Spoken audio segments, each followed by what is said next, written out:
Last week we had 2 people in one of the trusts that I work in die. Both of them were quite young. And then yesterday, a doctor who I'd met at medical school had passed away. It really hit me, and it hit a lot of my friends as well who went to medical school together, because we all remember him as this really kind-hearted, jovial, smiling consultant. And he wasn't just, really compassionate with his patients, but he took the time to teach the medical students. He was 51. It's not okay. It's not okay that we are losing healthcare professionals like this. We know that more can be done to protect that and to stop these unnecessary lives being lost, and that is something very difficult to come to terms with. The statistics that we've seen are shocking, but to be honest, not surprising. Health inequality is not a new phenomenon in this country. So we're both in the UK and US. We know that people of colour, ethnic minorities have poorer health outcomes, face greater barriers accessing healthcare, and we know that they're at greater risk of premature deaths. Your physiology, to a large extent, is determined by the social world that you're born into. So your social and your economic circumstances and your exposures. So that's why your postcode that you're born in is a large predictor of your life expectancy. The racial inequalities that we see among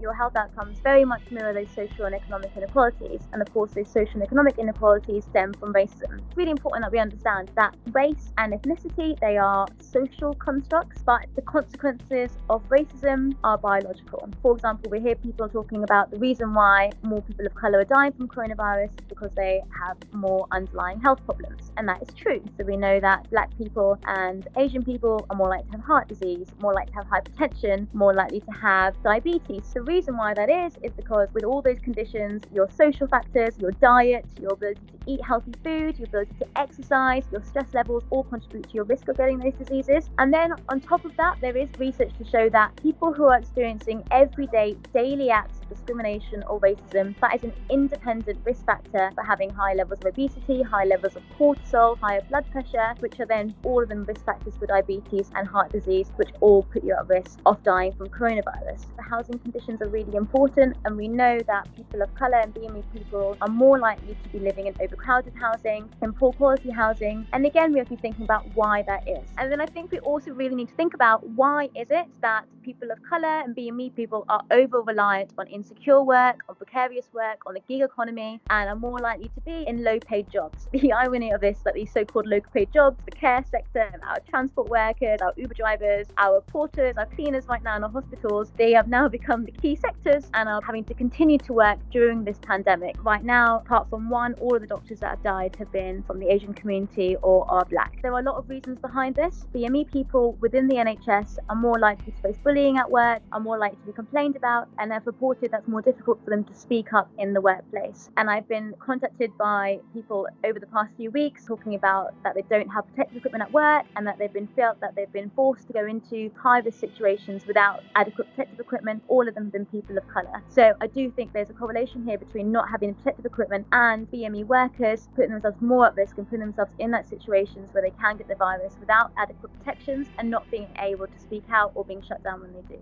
If we look at other areas where they've done work into racial disparities in healthcare, Black women are 5 times more likely to die in childbirth than white women. Predominant factor around this is that Black women say that their symptoms and when they're in pain are not being taken seriously by clinicians. We know that this racism in healthcare exists, and it's frankly not that surprising then that people of colour may be less likely to have their health conditions well looked after and well controlled. Something I want to make clear is that I don't believe that doctors and nurses are going to work and saying that I want to treat Black people differently or want to treat brown people differently. That's not the case, but we all have our own bias, whether that's from the media, from the culture, from your environment, whether it's conscious or not. So I do hope coming from this that there is a reflection that all of us and as a society take a step back and reflect on how migrants and people of colour are keeping this country alive right now, whether it's working in our NHS or working in our care sector or working in the gig economy as our delivery drivers. But also, I think we need to take a step further back than that and actually think about the history of the empire and the history of how this country became wealthy and how our prosperity as a country has been very much reliant on people of colour from previously colonised countries, and we have become rich as a country from that. So I do think there needs to be a reassessment of our values there and how we see ourselves as a country. What we need to be doing now is seriously addressing the structural racism and the inequality that exists in our society, and we need to be holding account the people in power who have allowed these inequalities and this injustice to persist for so many years.